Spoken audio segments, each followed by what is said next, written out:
ذلك الكتاب لا ريب فيه صدق الله العظيم. سورہ برکت کے لیے جو شریف پڑھتے سیدنا و شفیعنا و حبیبنا مولانا محمد وسلم وعلى آله الكرام النبي الكريم وآله وأصحابه وبارك وسلم. صلاة وسلام عليك يا حبيبي يا سيدي يا رسول الله صلى الله تعالى عليه وسلم. رہے گا یوں ہی ان کا چرچا رہے گا بڑے خاک ہو جانے والے نام محمد صلی اللہ علیہ وسلم پڑھ کر خطا نہیں ورنہ ہر ضرور میں تنہا زبان ہو لا وحدہ لا شریک اپنے فضل و کرم سے وجہ تخلیق کائنات وجہ کن فکا سبب وجود کائنات حبیب اعظم محمد عربی صلی اللہ علیہ وآلہ وسلم کی غلامی ہم سب کو نصیب فرمایا. یہ وہ شرف ہے جو سارے شرفوں پر حاوی ہے. یہ وہ عظمت ہے جو ساری عظمتوں پر حاوی ہے. نبی کی غلامی سب سے بڑی دولت اور سب سے بڑا سرمایہ ہے. ذات رسالت ہمارے اور آپ کے نبی صلی اللہ علیہ وسلم کی ذات بابرکات نہ یہ کہ صرف ذکر کے قابل ہے بلکہ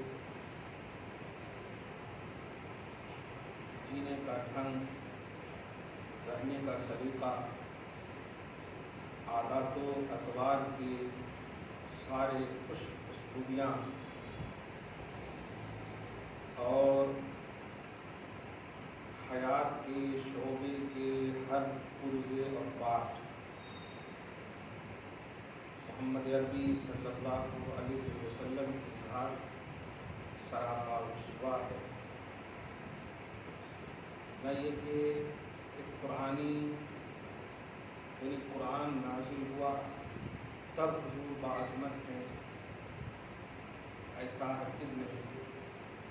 یہ وہ جملہ میں بول رہا ہوں کہ آج قرآن کی اوپر بھی نت نئے طریقے سے حملے کیے جاتے ہیں کہ ان کا قرآن کہہ رہا ہے، ان کا قرآن. آج ببانگ دہر اس بات کا اعلان ہوتا ہے کہ اللہ کے نبی صلی اللہ علیہ وآلہ وسلم کی عظمت کی بے شک سب سے بڑی دلیل قرآن ہے، لیکن نبی باعظمت ہے قرآن کے نزول سے بھی پہلے. قرآن نازل نہیں ہوا پھر بھی نبی عظمت والے ہیں. حضور صلی اللہ علیہ وسلم پر قرآن نازل ہونے کا سلسلہ آپ کی عمر پاک کے 40 سال کے بعد سے ہوا شروع، لیکن خود زبان مصطفیٰ سے اور آپ کے صحابہ کرام رضوان اللہ تعالیٰ علیہ اجمعین خود عرب کے لوگوں سے آپ کی ذات بابرکات کے حوالے سے اس بات کا کھلے طور پر اعلان ہوا کہ آپ ایسا پیدا ہوئے جیسے آپ چاہتے تھے. گویا حضور تشریف لائے اور تشریف لانے کے بعد قرآن کے نزول سے پہلے یہ سارے لمحات باعظمت ہیں، بارتبت ہیں اور اپنوں میں نہیں غیروں میں خاص طور سے. یہ بات ہے جو آج چونکہ مجھے اپنوں کو ایک پیغام دینا ہے، اس پیغام کی وجہ سے اپنے ایمان کا ہم سب ڈیفینس کر سکیں، دفاع کر سکیں۔ غیروں سے اللہ اور اس کے رسول کی عظمت کے اقرار کی امید کرنا ہماری نادانی ہو، دشمن سے نبی کی تعظیم کی امید کرنا یہ ہماری نادانی ہے، لیکن ہم تعظیم نہ کر کے غیروں سے ان کے الفاظ میں الجھ جانا یہ بڑی نادانی ہے۔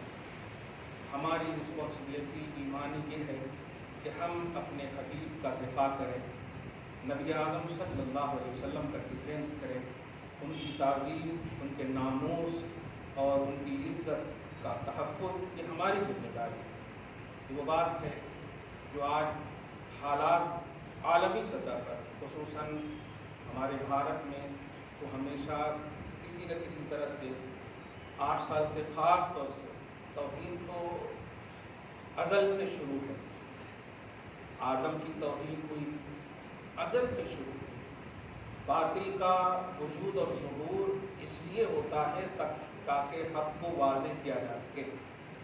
قرآن پاک میں اس بات کی صراحت کی گئی، جاء الحق وزهق الباطل، حق بلند ہوا، حق آ گیا، باطل مٹ گیا۔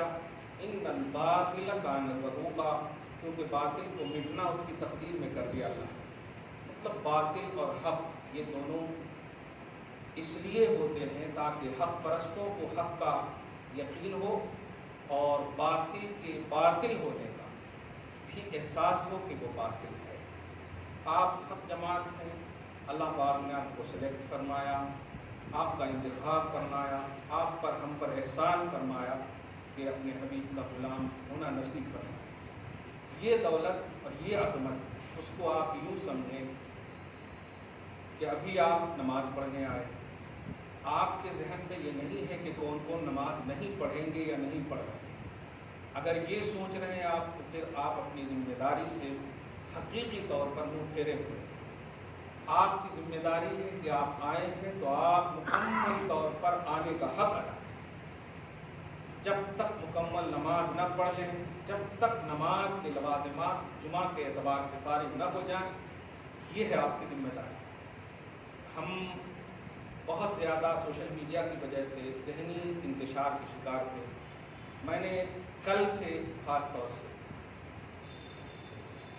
اس کا میں نے ذکر بھی کیا اپنے صاحب سے، کل سے جو میں نے اسٹڈی کیا ہے اس میں 2-3 نئی باتیں جو ہمارے سامنے کھل کر آئی۔ ایک اعتراض کا پہلو ہے ذات رسالت، ابھی نبی کی ذات جو اس بدبخت اور ملعونہ نے کیا ہے، اس بات کو دھیان رکھیں۔ اور ایک ہے قرآن سے جو ہم ثابت کرتے ہیں، اس قرآن پر بھی ریمارک ہے۔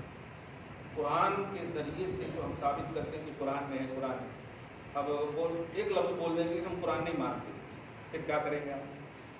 اس لیے میں دونوں کے اعتبار سے آج خاص طور سے قرآن کے حوالے سے بول رہا ہوں کہ حضور صلی اللہ علیہ وسلم کی عظمت نزول قرآن سے پہلے سے، قرآن نازل ہو تو حضور بعظمت ہے، ایسا نہیں ہے۔ قرآن تو کتاب ہدایت ہمارے لیے ہے، اور حضور ہادی اور مہدی پیدا ہوتے ہی، اس لیے آپ زور نہیں دیجیے گا۔ حضور بعظمت ہے، اس کو کیسے سمجھانا ہے، یہ چیز ہم آج کو سمجھا رہے ہیں۔ ہم الحمدللہ فخر سے کہیں کہ ہم ایمان والے، ہماری نسلیں ہیں اور ہم ان کی نسلیں ہیں۔ میں ان کو بھی فخر سے ایک جملہ بولنے کی تلقین کرتا ہوں، اور یہ دعوت کے عنوان سے ہے، ورنہ میں راضی نہیں ہوں اس جملے سے کہ اگر وہ واقعی کافر سمجھتے ہیں، اپنے آپ کو ہندو سمجھتے ہیں، غیر مسلم سمجھتے ہیں، تو وہ فرعون اپنی اولاد کا یا خود کا نام رکھ کر بولیں، نمرود اپنی اولاد کا نام رکھیں، جس طرح ہم اپنی اولاد کا نام موسیٰ اور ہم اپنی اولاد کا نام ابراہیم رکھتے ہیں۔ اس جملے پہ غور کریں۔ ہمارے اگر دشمن ہیں تو ہم آج ہمارے مقابلے میں ہم اپنی اولاد کا نام ابراہیم کیوں رکھتے ہیں؟ ان کے مقابلے میں نمرود تھا، کیوں نہیں رکھتے؟ ہم اپنی اولاد کا نام موسیٰ رکھتے ہیں، ان کے مقابلے میں فرعون ہے، وہ کیوں نہیں رکھتے؟ اس کا مطلب وہ دشمن نسلی نہیں ہے، وہ ایک بس دشمنی کر رہے ہیں۔ اسی طرح ہم اپنی اولاد کا نام حسین رکھتے ہیں، سامنے والا یزید کیوں نہیں رکھتا؟ اگر دشمن ہو تو پورے طور پر نبھاؤ دشمنی، پورے طور پر۔ ہم الحمدللہ اپنی اسلاف سے، اپنی اصلوں سے پورے طور پر دوستی نبھا رہے ہیں الحمدللہ۔ جو حق ہیں وہ حق ہیں، اور ہم ان کی حقانیت کو اپنی نسلوں میں بھی جاری رکھے ہوئے۔ اس سے بڑی حقانیت کی کوئی اور دلیل نہیں ہو سکتی۔ اس بات کو آپ سمجھیں۔ یہ لوگ صرف بس آئے ہیں، دشمنی کریں گے چلے جائیں گے، بس یہ ان کو دشمنی کا بھی یقین نہیں ہے کہ میں دشمنی کر رہا ہوں۔ ہمیں اپنے اسلاف سے دوستی کا یقین ہے، اللہ پاک نے ہمیں یہ توفیق دیا ہے۔ آپ ذرا ایک بات جب سمجھ گئے تو کبھی بھی آپ لوگوں کے سامنے یہ بات آئے نا، اب جیسے کبھی ایک درس میں انہوں نے کہا تھا وہ لوگ کہاں مانتے قرآن، بڑا اچھا جملہ تھا، یہ صحیح جملہ تھا، وہ لوگ تو نہیں مانتے قرآن، آپ ثابت کر رہے ہیں ہمارے لیے ایمان کا ذریعہ ہے، صحیح، لیکن سامنے والے تو نہیں مان رہا نا قرآن کو، پھر آپ کیسے ثابت کریں؟ تو اب آئیے دیکھیے، ایک ہوتی ہے تھیوری اور ایک پریکٹیکل۔ بارگاہ رسالت میں اور حضور کے زمانے میں آپ چلو، پریکٹیکل کا کوئی انکار نہیں کرتا۔ حملہ ہو رہا ہے ذات رسالت پر نا، اور آج ہم بھی بعد ہیں اور تم بھی بعد ہو، ہم غلام بعد والے ہیں اور تم دشمن بھی بعد والے ہو، تو ہماری غلامی بھی اس لیول کی نہیں ہوگی جو حضور کے زمانے والے غلام تھے، اور تمہاری دشمنی بھی اس لیول کی نہیں ہوگی جو حضور کے زمانے میں تھی۔ اس بات کو سمجھ رہے ہیں؟ نہیں سمجھے آپ؟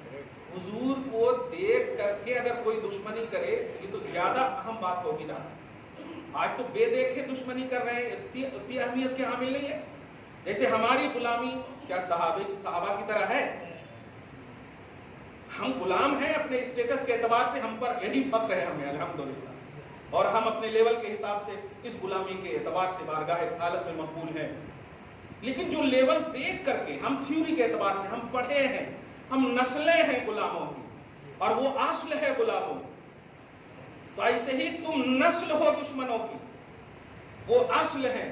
اب اصل میں سر فہرست ہم آئیے ان لوگوں کو دکھاتے ہیں جو صبح و شام صرف مصطفیٰ ہی کو عداوت کا سخن بناتے تھے، دشمنی کا ایک عنوان رکھتے تھے، اور اس میں سر فہرست ابو جہل، سر فہرست ابو لہب، عتبہ، قتیبہ جو ابو لہب کا دونوں بیٹا، اس طرح آپ ذرا دیکھیں، اور حضرت سیدہ طیبہ طاہرہ عائشہ صدیقہ رضی اللہ عنہ، ہم جو 18 آیتوں کے ذریعے سے ان کی تحقیقات وہ بھی ہم اعلان نہیں کریں، آپ ان کو سمجھیے الحمدللہ، آپ رضی اللہ تعالیٰ عنہ ایمان کی دنیا میں ان کو مانتے مانیے، لیکن میں ان کو جو مسکت ایک جملہ بولنے والا ہوں، خاموش کر دینے والا جملہ، اور اس پر وہ اسٹڈی کریں، اور اللہ پاک ان اینکروں سے بچائے اور ان بے تکے رینٹلی مولویوں سے بھی آپ کو ہم سب کو بچائے، اس کو دھیان رکھیں۔ آپ درود شریف پڑھیں، اللہم صلی علی محمد وعلی آل محمد وبارک صلی اللہ علیہ وسلم۔ فارسی کا ایک مقولہ اور عربی کا بھی، لیس الخبر کالمعائنہ،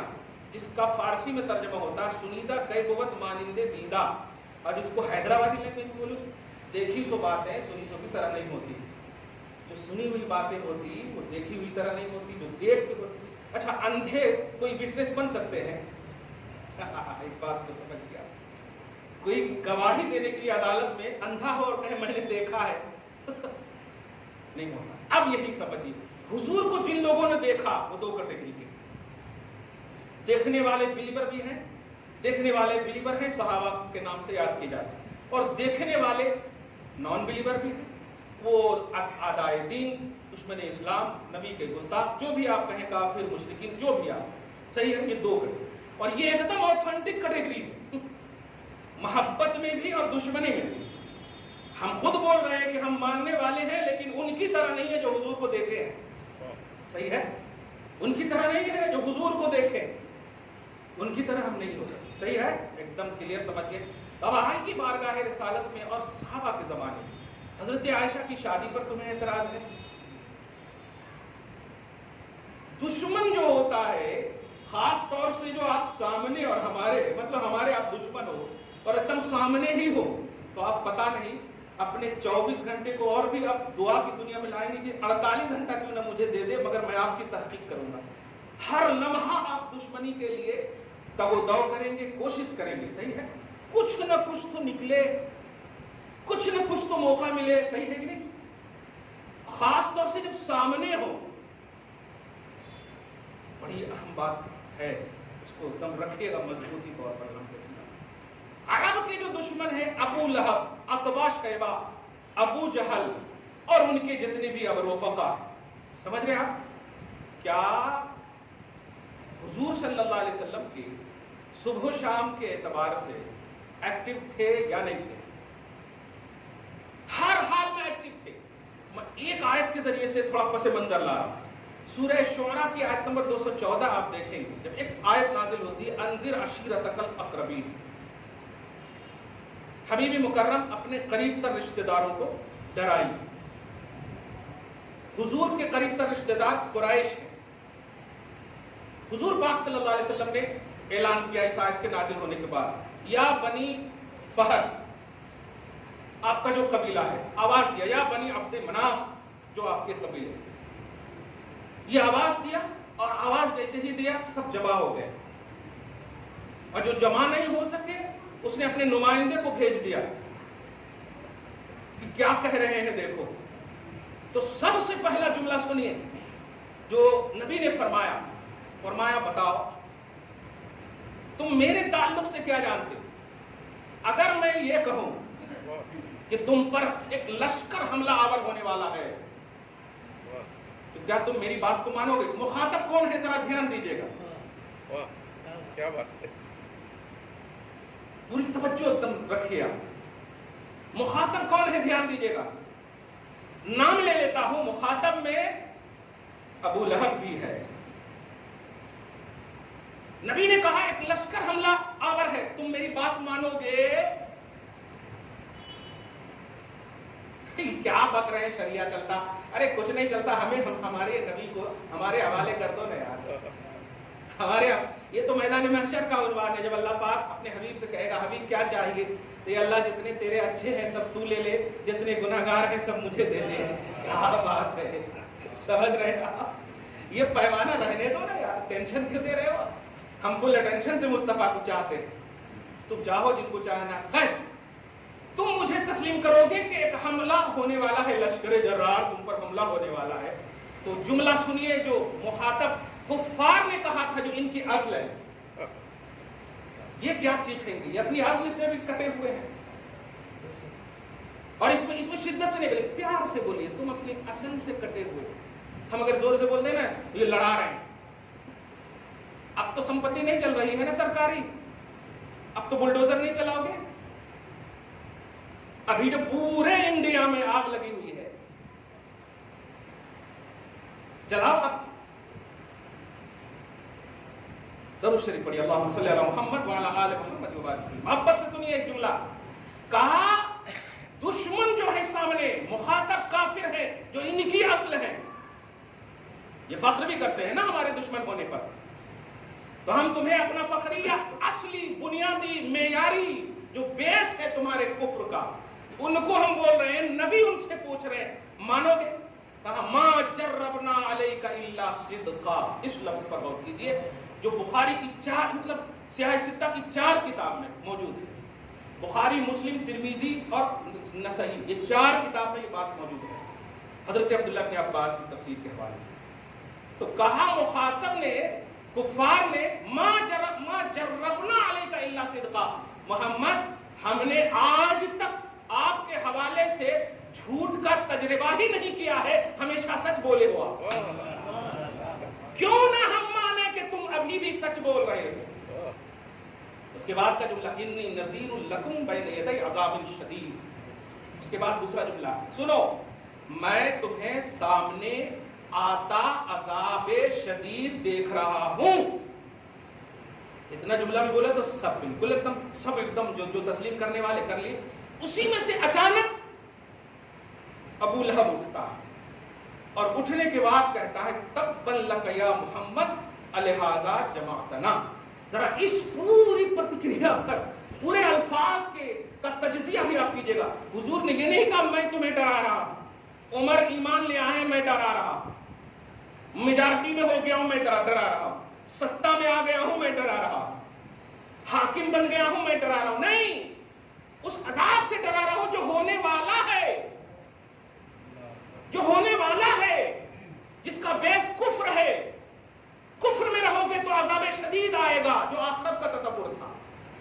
ایسا نہیں کہ تم جو ابھی جی رہے ہو اس سے ڈرا رہا ہو تمہاری سمپتی چھین لی جائے گی، نہیں، عذاب شدید سے ڈرا رہا۔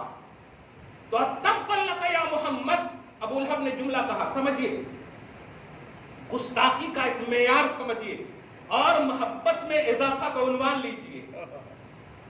ابو لہب نے کہا تیرے لیے بربادی ہو اے محمد، تو نے ہم سب کو اسی لیے جمع کیا، ہم سب کو اسی لیے اکٹھا کیا۔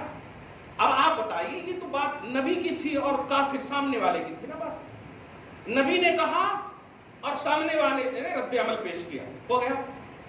اب قانون الہی دیکھیے، یہ بات اگر سمجھ جائیں گے آپ تو اتنا فخر ہوگا ایمان پر، نبی کی غلامی پر، کہ سچ کہا ہے کہ فدا کا امی وہبی یا رسول اللہ، میرے ماں باپ آپ پر قربان آقا، مال دولت آپ پر قربان آقا، یہ ایک جان کیا ہے، اگر ہو کروڑوں تیرے نام پہ سب کو وارا کروں یا رسول اللہ صلی اللہ تعالیٰ علیہ وسلم۔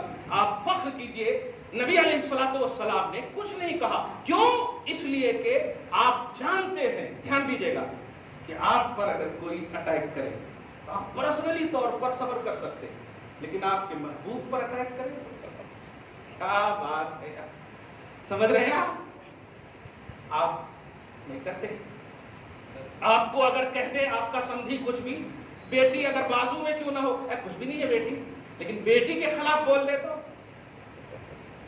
محبت کرتے ہوں گے تب، نہیں تو بولیں گے جاؤ جی کرا دیے نا۔ محبت اگر کرتے ہوں گے، فاطمہ کا تصور ہوگا آپ کی نگاہ میں، نبی صلی اللہ علیہ وسلم کے آئینے میں، سبحان اللہ۔ تو اب ذرا سمجھیے، اپنے اوپر اٹیک ہو، دفاع نہیں بھی کر سکتے ہیں، صبر کا ایک عنوان مل سکتا ہے، ہم قبول کر سکتے ہیں، سہ سکتے ہیں، لیکن ہمارے محبوب پر اٹیک ہو یہ برداشت نہیں ہے۔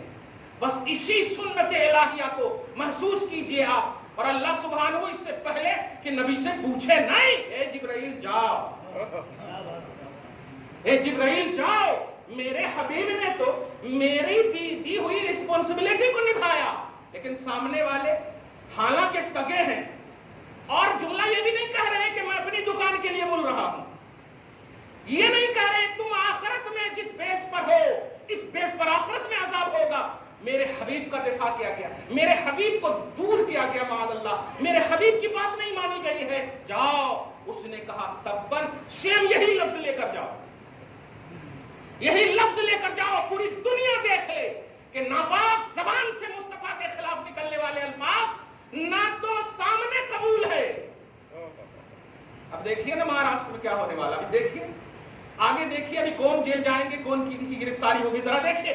تو زبانیں ناپاک سے مصطفیٰ کے خلاف نکلنے والے جملے ان کے اپنے قبول نہیں کریں گے، لیکن میرا جب میرے محبوب کے دفاع کا جملہ نکلے گا قانون بن جائے گا، اور ایسا قانون جو 5 سال کے لیے نہیں ہمیشہ کے لیے، اور سینے سے اس کی تلاوت ہوگی، زبان سے تلاوت ہوگی، لگائے جائیں گے۔ جاؤ جبرائیل مصطفیٰ سے جا کر کہو تبت یدا ابی لہب، میرے حبیب آپ ٹینشن نہ لیجئے، فل اٹینشن سے سنیے، جس نے آپ کے خلاف بکواس کی ہے وہ ہلاک ہوگا، ان کی انگلی ہلاک ہوگی جو مصطفیٰ کے خلاف اٹھی ہے، ان کے ہاتھ ہلاک ہوں گے جو میرے حبیب کے خلاف اٹھے ہیں۔ اور سنیے یہی نہیں، اب تو میں پورے خاندان کا غصہ دیکھیے، غضب دیکھیے، اللہ تبارک۔ ایک لفظ کہا تھا ابو لہب نے، ایک لفظ کہا تھا بچائیے اپنی نسلوں کو، بچائیے اپنی اصلوں اور نسلوں کو، نبی کی غلامی اگر ہوگی نا تو آپ کی نسل بچ جائے گی، اور اگر نبی کی عداوت ہوگی تو سنیے، ابو لہب نے صرف کہا تھا، لیکن اس کے بعد سنیے کہتا ما اغنی عنہ مالہ وما کسب، نہ مال نہ اولاد نہ بیوی، کوئی چیز اب میرے غضب سے اسے بچا نہیں سکے گی، کوئی چیز نہیں بچا سکے گی۔ بلا لے اپنی اولاد کو، بلا لے اپنی بیوی کو، کوئی چیز اب میرے غضب سے بچا نہیں سکے گی، میرے محبوب کا مسئلہ ہے، میرے محبوب کا مسئلہ ہے۔ اور ان کی بیوی کانی ام جمیل، وہ بھی مصطفیٰ کی عداوت میں صبح و شام، مصطفیٰ کی عداوت میں صبح و شام۔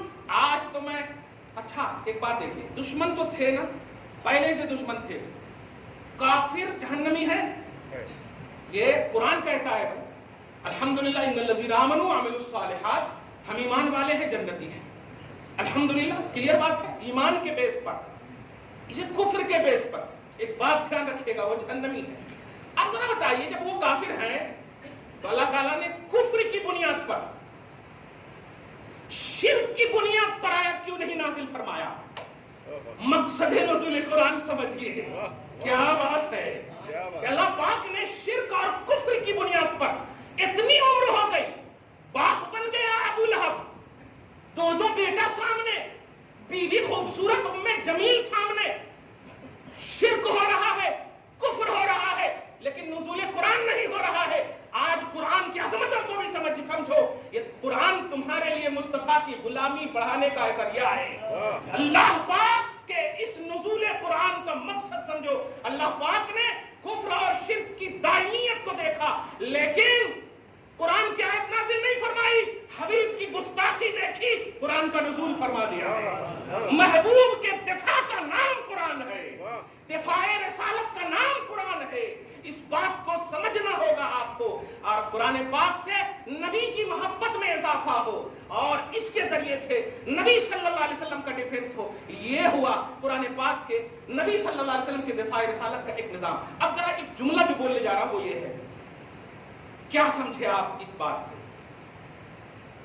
حضور پاک سے اب تھوڑا سی مکہ میں جانا تھا مجھے، مقصد جو سمجھ گئے ہوں گے۔ 12 نمبر 19 آیت نمبر 214 سورہ شعراء، شین عین را حمزہ، چونکہ شورا بھی ہے نا، آپ لوگ انگلش دیکھتے ہیں جا کر تو SHURA دیکھیں گے آپ تو وہ 25واں پارہ نکل جائے گا۔ 25واں پارہ میں شورا ہے اور اس میں ہے شعراء، دیکھے گا۔ تو میں شعراء کی آیت نمبر 214 کی یہ تفسیر کی۔ اب ذرا عرب میں آئیے، حضور پاک صلی اللہ علیہ وسلم کا سامنے پریکٹیکلی طور پر دیکھے جانے والا، بولتے ہیں نا کپڑے سے پہچانو، تمہارے اصل جو ہے پہچان کر بھی کچھ نہ کر سکے، نسلیں پہچان کر کرو گے۔ اب غور کرو، حضور پاک صلی اللہ علیہ وسلم کو دیکھا، صبح و شام دیکھا، کوئی ایسا دقیقہ، کوئی ایسا حصہ نہیں تھا جو وہ یہ نہیں سوچتے تھے کہ کب محمد سے ریلیٹڈ، کب محمد پر حملہ وغیرہ وغیرہ۔ اس کی ایک مثال دیکھیے، جب حضور آیت پڑھتے کہتے ام یقولون افترا، یہ تو اپنی طرف سے گڑھ کر بول رہے ہیں۔ اسی طرح اجنبی آیت ہوتی، عرب کے کلچر کے خلاف ہوتی تو کہتے یہ تو کاہن کی بات ہے، یہ تو شاعرانہ گفتگو ہے۔ جملے پہ غور کیجیے، شاعر ہے، قرآن پڑھے نا، لا بقول کاہن لا بقول شاعر۔ اسی طرح اگر کوئی ایسی بات ہوتی جو اچنبے میں پڑھا دیتی، کہتے یہ مجنون ہے۔ نبی کو کس نے مجنون کہا؟ آج کے 1400 سال کی نسل نے نہیں، اس بات کو دھیان میں رکھیے۔ کس نے کاہن کہا، کس نے شاعر کہا؟ جس نے نبی کو دیکھا، نبی کو جس نے دیکھا اس نے کاہن کہا، شاعر کہا، مجنون کہا۔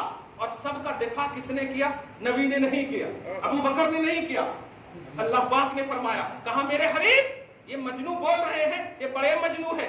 ما انت بنعمت ربک بکاہن ولا مجنون، آپ میرے فضل سے نہ مجنون ہو نہ کاہن ہو، محبوب ہو۔ کیا آپ تو میرے محبوب ہو، آپ مجنون نہیں ہو۔ دفاع کیا اللہ پاک نے، اس بات کا کوبر کی۔ تو اب اگر ان چیزوں کو جو صبح و شام مصطفیٰ کی زبان سے ایک لفظ نکلے تو فوراً پرتکریا اپوزیشن کی طرف سے آ جائے، فوراً رد عمل آ جائے۔ اگر عائشہ سے نکاح کرنا کلچر آف عرب کے کلچر کے خلاف ہوتا، اگر مصطفیٰ جان رحمت یہ خلاف اور غلط کرتے تو عرب کے کفار اور مشرکین بتاؤ خاموش رہتے؟ تم 1400 سال کے بعد پاک دامن عفت مآب عائشہ پر انگلی اٹھا رہے ہو۔ ارے مصطفیٰ کو دیکھ کر انگلی اٹھانے والی تم اپنی اصلوں سے پوچھو کہ عائشہ صدیقہ سے جب نکاح ہوا، ابو لہب موجود ہے، ابو جہل موجود ہے، تو کیوں نہیں انگلی اٹھایا؟ کیوں نہیں؟ اس بات کی دلیل ہے کہ کفار قریش جو اصل کفر ہے، ان لوگوں کو جب عائشہ سے نکاح کرنا معیوب نہ تھا۔ آج کے کسی کافر کو یہ عیب لگانے کی کوئی جرأت کرنا، یہ بڑی حماقت تو ہو سکتی ہے، اپنی اصلوں سے دوری تو ہو سکتی ہے۔ تمہاری اصل نے عائشہ اور محمد کی شادی کو قبول کیا ہے، اس بات کو سمجھیے آپ۔ یہ وہ بات ہے جو اگر کبھی دفاع کا عنوان ملے تو آپ بول دو کہ تم نے تو دیکھا نہیں محمد اور عائشہ کے نکاح کو، مگر تمہاری اصلوں نے دیکھا۔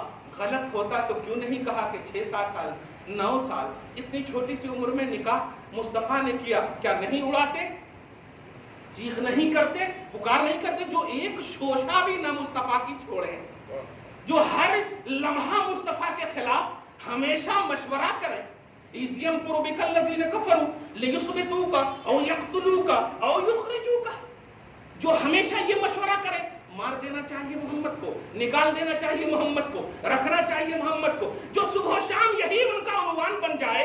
عائشہ سے اگر غلط ہوتا یہ تو وہ چھوڑتے، وہ کیا نہیں کرتے؟ ان کا نہ کرنا دیکھتے اپنی اصل سے دلیل پکڑ، تو اپنی اصل سے کٹ کر نہیں بن سکتا تو کچھ بھی۔ اس لیے اگر واقعی تو دشمن ہے اسلام کا، واقعی تو دشمن ہے اسلام کا، تو قبول کر عائشہ اور محمد کے نکاح کو۔ واقعی تو آدائے دین اور دادائے اسلام ہے تو دیکھ جس وقت نکاح ہوا اس وقت کے کفار نے قبول کیا ہے، اس وقت کے دشمن اسلام نے قبول کیا ہے، تو انگلی نہیں اٹھا سکتا ہے۔ باقی دلائل آپ کے پاس ہے، درود شریف پڑھیں، اللہم صلی علی محمد وعلی آل محمد وبارک وسلم۔ اب ذرا ایک اور نتیجہ سن لیجیے، واقعی ایک گستاخی ابو لہب نے کیا صراحتاً، لیکن پورے سورہ تبت یدا ابو لہب کو آپ پڑھیے تو جو 4-5 آیتیں ہیں، ان 4-5 آیتوں میں پورے کنبے کو ایک دم اللہ پاک نے ملا کر کے ذکر کیا ہے، مگر اس میں سر فہرست بیوی کا خاص طور سے ذکر کیا ہے۔ سوچنے لگا کہ بھئی عورت، واہ، سمجھ میں آ گیا اس ملعونہ نے مصطفیٰ کی گستاخی کی۔ جملے پہ غور کریں آپ، اس ملعونہ نے مصطفیٰ کی گستاخی کی۔ عورت کا سمان ہمارے دلوں میں ہے، لیکن عورت وہی ہے جو مصطفیٰ کو اعتراف ملا ہے۔ دھیان دیجئے، عورت وہی، حضرت عمر ابن خطاب نے یہی جملہ کہا تھا، مارنے کے بعد مصطفیٰ کی بارگاہ میں آ کر بولے، جب کہا کہ تم نے کلمہ پڑھنے والے کو مار دیا، یا رسول اللہ پڑھتا تو تھا لیکن وہ انسان کے بھی قابل نہیں تھا۔ اب اس تصور میں ذرا غور کریں، وہی انسان ہے جو مصطفیٰ کو چاہتا ہے۔ نبی صلی اللہ علیہ وسلم نے باوجود ہے کہ کہا، سورہ نساء کی آیت نمبر 65 کے تحت دیکھیں آپ، حضرت عمر نے قتل کر دیا، شہرا بھی ہو گیا ہے، کلمہ پڑھنے والے کو محمد کے صحابہ نے قتل کر دیا ہے، لیکن عمر ابن خطاب نے کیا کیا؟ ہمیں قتل کرنے کا حکم نہیں دے رہا، پراگندہ نہ کیجیے ماحول کو، میں آپ کے ایمان کو مزید استقامت، تشبث، اعتصام، ٹھوس قرآن پاک اور مصطفیٰ جان رحمت صلی اللہ علیہ وسلم کا دفاع، یہ آپ کی ذمہ داری ہے۔ مگر دفاع کا جو تصور ہے، کب، کہاں، کیسے، ایک ہی چیز ہر جگہ آپ کو نہیں فٹ کرنا۔ جیسے آج سوال ہوا قرآن پاک کے ذریعے سے، مت کیجئے ثابت، آئیے عرب کی سرزمین پر، پوچھئے، تمہیں اگر معلوم نہیں ہے تو ان کو کہیے پہلے پورا معلوم کرو ہسٹری محمد کی، اگر معلوم نہیں ہے تو پہلے معلوم کرو، تب آ کر کے ڈیبیٹ کرو۔ کسی سے آپ نے سن لیا، نکاح کیا اور اڑا دیا آپ نے، یہ نہیں سوچا کہ جس سے نکاح کیا اس کے بھی تو باپ موجود ہے، اس کے باپ موجود ہیں، ابو بکر صدیق موجود ہیں۔ اچھا، چھوٹی سی عمر میں حالات اور تقاضے اور تمہارے کہنے کے مطابق اگر ہو گیا، دھیان، حضور جب تشریف لے گئے تو عائشہ صدیقہ اب تو اکیلے ہے نا، اور عرب کا دستور ہے وہاں ظاہری طور پر بیوہ یا ظاہری طور پر مطلقہ دوسرا تیسرا نکاح کرنا یہ عیب نہیں سمجھا جاتا۔ تو اب تو حضرت عائشہ اور پھر خلیفہ بن چکے ہیں ابو بکر، اب تو اور بھی چاہیے کہ اپنی بیٹی کا نکاح کروائیں، اب تو اقتدار آ گیا ہے نا، پھر بھی نہیں سمجھو ان باتوں کو کہ اقتدار کے باوجود عائشہ کے نکاح کو ابو بکر صدیق کی کنٹینیوٹی اس بات کی دلیل ہے کہ دل سے چاہا مصطفیٰ کو، دل سے چاہا نکاح کو ابو بکر صدیق نے، جتنا مصطفیٰ کو جاننا، جتنا مصطفیٰ کو چاہنا ابو بکر صدیق نے کیا ہے، کسی مخلوق نے نہیں کیا ہے۔ مگر سنو، آج آخری جملہ بول دے رہا ہوں، پہلے پارٹ میں، پھر دوسرا پارٹ میں انشاءاللہ دوں گا، کہ سچ یہ ہے کہ مصطفیٰ کو ماننا یہ تو ہماری ذمہ داری ہے، مصطفیٰ کو چاہنا یہ تو ہماری ذمہ داری ہے، لیکن مصطفیٰ کو جاننا یہ ہماری ذمہ داری نہیں ہے۔ یہ بڑی بات بول رہا ہوں، وجہ اس لیے کہ اللہ پاک کے حبیب نے افضل البشر بعد الانبیاء بالتحقیق سیدنا ابو بکر صدیق سے فرمایا یا ابا بکر لم یعرفنی حقیقتا غیر ربی، اے ابو بکر میری حقیقت میرے رب کے علاوہ کوئی نہیں جانتا۔ اب جب افضل البشر مصطفیٰ کی عظمت و حقیقت نہ جان سکے تو اے سنی صحیح العقیدہ مسلمان، اے مصطفیٰ کے غلام، تو جاننے کی کوشش مت کر۔ جب تیری رسپانسبلٹی یہ نہیں ہے تو یہ دشمن کیا جانتے ہیں، یہ اعدائے دین کیا جانتے ہیں جو انگلیاں ڈال رہے ہیں یا جو خراب بول رہے ہیں، یہ کچھ نہیں جانتے۔ ارے تم جو کچھ بھی جانتے ہو وہ انکمپلیٹ ہے، افضل البشر کچھ نہ جان سکے۔ افضل البشر تم تو محض بشر ہو، کچھ نہ جان سکے۔ یہی ہماری حقیقت ہے کہ مصطفیٰ کو ہم چاہیں، بس جتنا ہم جانتے ہیں اس کو چاہت کا جامہ پہنائیں، چاہت کے اعتبار سے لائیں۔ جاننا صرف اللہ کا کام ہے۔ مصطفیٰ اسی لیے حدیث پاک کا ایک جملہ بولا، جب بھی نبی کو ستایا گیا، نبی صلی اللہ علیہ وسلم کے سامنے فرشتے تک کو بھیج دیا گیا کہ عذاب ڈالو، عذاب ڈلواؤ، لیکن مصطفیٰ جان رحمت نے کہا اے اللہ یہ مجھے نہیں جانتی۔ اس جملے پہ غور کیجیے، کیا فرمائے؟ اللہم اہد قومی فانہم لا یعلمون، اے اللہ ان کو ہدایت دے کیونکہ یہ مجھے نہیں جانتی۔ اور کیوں نہیں جانتی؟ کیونکہ یہ ان کی ذمہ داری ہی نہیں۔ جس دن میری تھوڑی سی بھی معرفت ہو گئی، صرف قدم مصطفیٰ نظر آئے، صرف قدم مصطفیٰ۔ ابو جہل کی کنکری نے تھوڑی سی معرفت حاصل کی، ابو جہل نے کہا اب نبی کا قدم تیرے لیے۔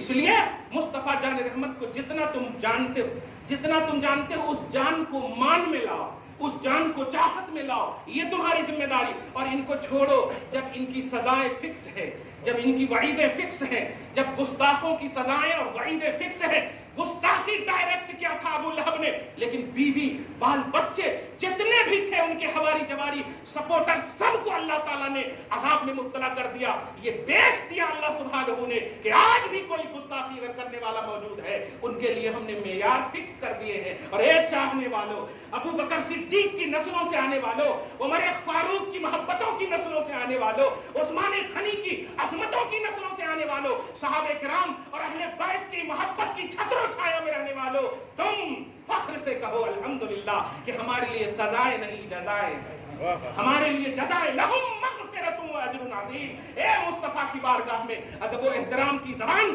احترام و توقیر کا حسین باب رکھنے والوں، سنو تمہارے لیے مغفرت ہے اور اجر عظیم بھی ہے۔ اور اتنا دوں گا کہ نہ تمہارے دل نے احساس کیا نہ تمہاری آنکھوں نے دیکھا ہوگا۔ یہ پیمانہ ہے مصطفیٰ جان رحمت کی چاہت اور مصطفیٰ جان رحمت کی عداوت کا۔ آپ چاہت والی جماعت میں ہو، فخر کرو، دعا کرو اللہ تعالیٰ آپ کو شاد رکھے، آباد رکھے۔ مولا تیرے حوالے ہے دشمنان دین، تیرے اچھے مصطفیٰ کے حوالے سے دعا کر رہے مولا، غلامی رسول میں ہم سب کو جینا مرنا نصیب فرما، جب تک زندہ رکھ مولا، اپنے حبیب کا رکھ مولا۔ یا اللہ ہم دیکھ رہے ہیں دل چھلنی ہو رہا ہے، لیکن ہمارے پاس شواہد ہیں، دلائل ہیں موجود۔ پروردگار ہم نے صحابہ کرام کے طرز زندگی کو دیکھ کر ان کی زندگی کو اپنانے کی کوشش کی، اور ابو لہبیوں نے، ابو جہلیوں نے، یزیدیوں نے یہ بھی دیکھا ہے۔ مولا ہمیں جزا والی جماعت میں ہمیشہ شامل رکھنا، سزا والی جماعت سے بچانا۔ آمین بجاہ سید المرسلین وما علینا الا البلاغ المبین۔ جو